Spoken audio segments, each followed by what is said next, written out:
nazis.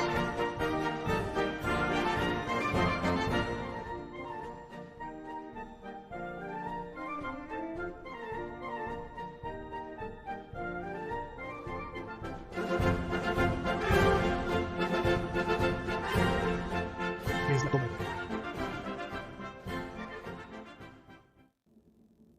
El 30 de enero se conmemora una vez más lo que ha pasado a la historia alemana como la llamada toma de poder. Y si somos honestos, no fue una toma de poder, sino una transferencia de poder constitucionalmente válida por parte del presidente del Reich, Hindenburg, a Adolf Hitler, quien sin embargo estaba enmarcado en una coalición. Esto se olvida al ver la imagen del gobierno de Hitler. Exactamente 3 de ellos son del Partido Nacional Socialista, a saber, Adolf Hitler, luego Wilhelm Frick como ministro del Interior y Hermann Göring como ministro sin cartera. Esto también se debió a que en noviembre de 1932, en las últimas elecciones al Reichstag, el Partido Nacional Socialista Alemán de los Trabajadores había obtenido el 33%, si no me equivoco.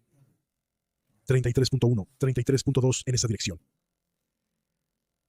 Es decir, uno debe preguntarse cómo llegó a suceder esto. No es que haya caído del cielo, sino que es un desarrollo que se puede observar, que no solo duró 10 años, sino 100 años. Y ese es el tema del video actual. ¿Cómo ocurrió la llamada toma de poder del 30? Enero de 1933 por los nazis, aunque mi perspectiva, lo verán enseguida, se remonta muy atrás. ¿Cómo ocurrió entonces la llamada toma de poder de los nazis el 30 de enero de 1933, en el marco de una coalición? Bueno, para poder responder a esta pregunta, no se puede estar como un conejo frente a una serpiente, sino que se deben incluir en sus consideraciones, especialmente los vecinos de Alemania y la situación político-social de los últimos 2 siglos. Y lo importante es no creer todo lo que se puede leer en Internet o en gruesos libros de historia sobre esto, porque a menudo contienen la falsificación de la historia debido a la omnipotente propaganda, en la que siempre se extraen ciertas piedras del mosaico alemán de los últimos 200 años para luego mostrarlas con deleite. Justamente las naciones que suelen señalar a Alemania, desde Rusia hasta Polonia y Francia, desde Gran Bretaña y los Estados Unidos de América, han llevado a cabo en su pasado no solo considerablemente más guerras que Prusia, Alemania, sino que también se han comportado de manera altamente imperialista, tanto en palabra como en acción. Con esto, por supuesto, no quiero desviar la atención de las responsabilidades parciales o principales de lo que ha ocurrido en o por Alemania, ni embellecer nada. Pero si se veían las guerras hasta 1914, como dijo el gran científico militar Karl von Clausewitz, como una mera continuación de la política por otros medios, desde entonces la propaganda durante y después de la Primera Guerra Mundial, ya sea de Francia, pero especialmente de Gran Bretaña, ha causado una gran confusión en las mentes. No se dejó de lado ningún método, por muy pérfido que fuera, para desacreditar a Alemania ante el mundo, pero en una época con pocos medios de comunicación, millones lo consideraron como la verdad. Créame, con tales construcciones de mentiras, a menudo provenientes del cajón más bajo, se puede condenar la política imperial y colonial de la mayoría de los países europeos, y por último, también la de las superpotencias en el este y el oeste. En cuanto al camino hacia el Estado autoritario, como ocurrió hace unos 100 años en Europa, todo comenzó con el surgimiento del nihilismo, como se llama a la negación de la validez de cualquier ser, valor de conocimiento y órdenes sociales, y la desintegración del mundo feudal, burgués, campesino. El filósofo alemán Friedrich Nietzsche lo llamó la reevaluación de los valores. Cuando se produjo la proletarización de las masas, ni las monarquías ni la Iglesia tenían una respuesta a ello y fallaron una vez más. Alrededor de 1850 siguió la transición a la era industrial, y el florecimiento tardío del imperialismo, como se llama al esfuerzo de un Estado por ganar influencia política y económica en otros países, incluso la absoluta. Después de que en el siglo XIX se había generalizado la idea de que los humanos son el depredador más desarrollado, casi un superdepredador, que deja un rastro de devastación donde quiera que aparece, comenzó a finales del siglo XIX el movimiento contrario en forma de la corriente artística del simbolismo francés y alemán, con sus representantes significativos, el poeta francés Arthur Rimbaud y el poeta alemán Stefan George. De esto se desarrolló el Art Nouveau con sus variantes en muchas direcciones, que se puede considerar como el último estilo europeo común. Pero en aquel entonces también comenzó a hervir entre la juventud que buscaba comunidad. Luego, una inmensa inquietud se apoderó de las masas, una desesperación interna, un ambiente de partida hacia la gran aventura, fuera de la burguesía y la saciedad. Como había cantado Rimbaud, que solo tenía 37 años, me aterra la pared que rodea a Europa. Friedrich Nietzsche, el implacable sismógrafo, había predicho el desarrollo final, casi como un destino ineludible. Luego vino la Primera Guerra Mundial, en la que se deslizaron con diferente grado de culpa. También conocido como la Primera Guerra Técnica, con su automatismo de alianzas y la ibris de los objetivos de guerra, acuñó el término de la, como yo lo llamaría, revolución mundial. Creídos y entusiastas, esperanzados, llenos de utopías, se habían lanzado a la Primera Guerra Mundial. Estos quedaron desarraigados, desesperados y decepcionados. En lo que respecta a la conducción de la guerra por todas las naciones involucradas en aquel entonces, fue la más regresiva de todas las guerras anteriores en términos militares, intelectuales y económicos. Al final se enfrentó material contra material. Ganó la guerra quien pudo utilizar la mayor cantidad de material. Pero en todos los ejércitos europeos también había surgido un nuevo tipo de guerreros, en las tormentas de acero, como el oficial de infantería alemán galardonado con el Pour le Mérite, y posterior escritor Ernst Jünger, había llamado a los días de gran batalla en su bestseller. Pero una vez más, las autoridades políticas y militares demostraron su incapacidad para reconocer. Luego, en noviembre de 18 en Alemania, hubo una revolución innecesaria y fallida, durante la cual el moderado socialdemócrata Friedrich Ebert, quien había perdido a 2 hijos en la guerra, perdió contra el más ágil Philipp Scheidemann, quien siempre se adaptaba a las corrientes políticas. Debido a su avance, en lugar de una monarquía constitucional preferida por Ebert, se creó una república no querida desde el primer día. ¿Cómo podría haber sido diferente con la fundación espontánea de la República y su ruptura de tradición que no se podía reparar de ninguna manera? Porque el Reich alemán, fundado en 1771, consistía en los reinos de Prusia, Sajonia, Baviera y Württemberg, y muchos grandes ducados y principados con tradiciones centenarias, que ahora habían sido reemplazados por un paisaje de partidos que se desgarraban mutuamente con figuras en parte dudosas en su cima. Cuando los radicales de izquierda intentaron varias veces establecer repúblicas soviéticas en los estados alemanes, los cuerpos libres de mentalidad monárquica salvaron la república, otra ironía en la realmente no pobre historia alemana.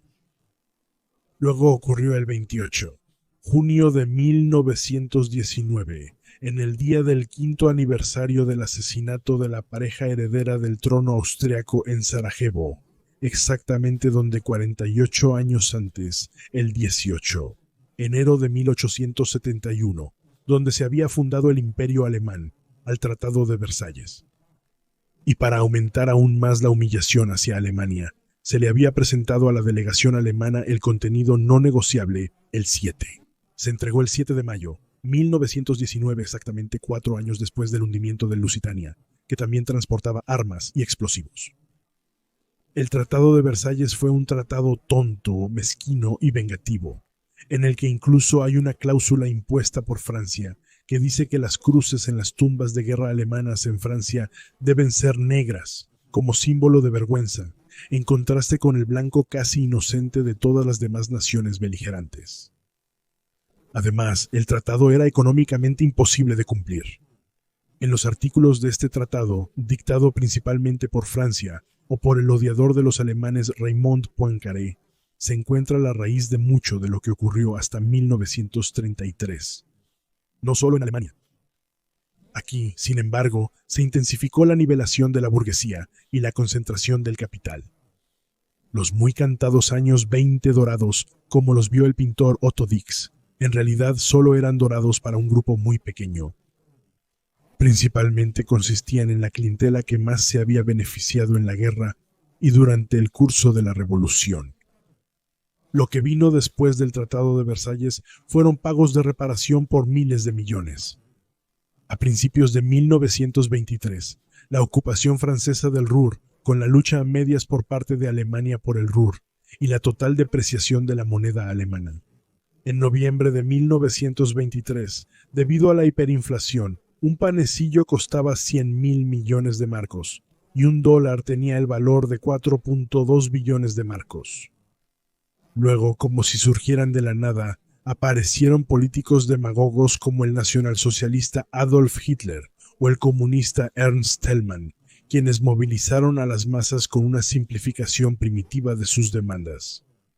Estos fueron respaldados por un nivel de desempleo casi inimaginable hasta entonces, que al final llegó a casi 6 millones. Un gobierno reemplazaba al otro. Al final quedaron decepcionados.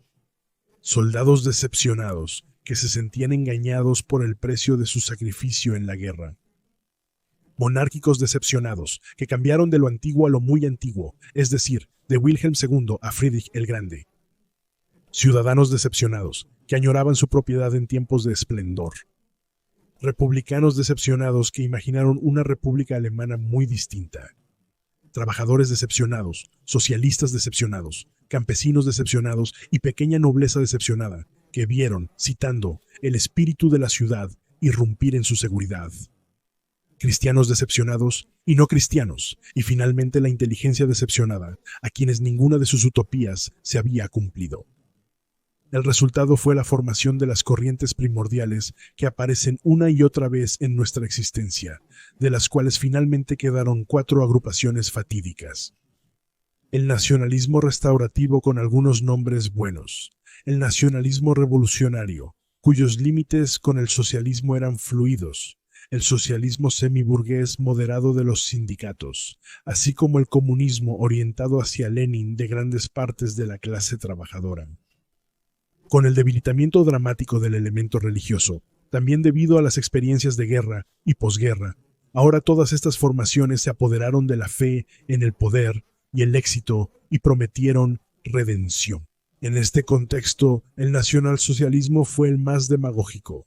Comenzó con los lemas más simples y trabajó con medios modernos de influencia masiva, mientras que la República de Weimar estaba desesperadamente a la defensiva. Todos estos procesos privaron a la clase burguesa restante, que provenía del entorno liberal conservador, de su propiedad segura. Cada vez más funcionarios, empleados y trabajadores con salarios miserables, cada vez más semiproletariado, reforzaban la tendencia hacia las alas radicales. Su arma fue inicialmente el voto, pero luego también el ejemplo de otras dictaduras resultó contagioso. Porque el seductor totalitarismo de ninguna manera estaba limitado solo a Alemania. En Rusia, el dictador Stalin había estado en el poder desde 1927. En Polonia, el gobernante dictatorial Józef Pilsudski ya había estado en el poder un año antes. Austria tenía como canciller al austrofascista Engelbert Dollfuss. En España, los fascistas bajo el general Primo de Rivera gobernaron a partir de 1923. Y en Italia desde 1925, el duce fascista, el líder Benito Mussolini.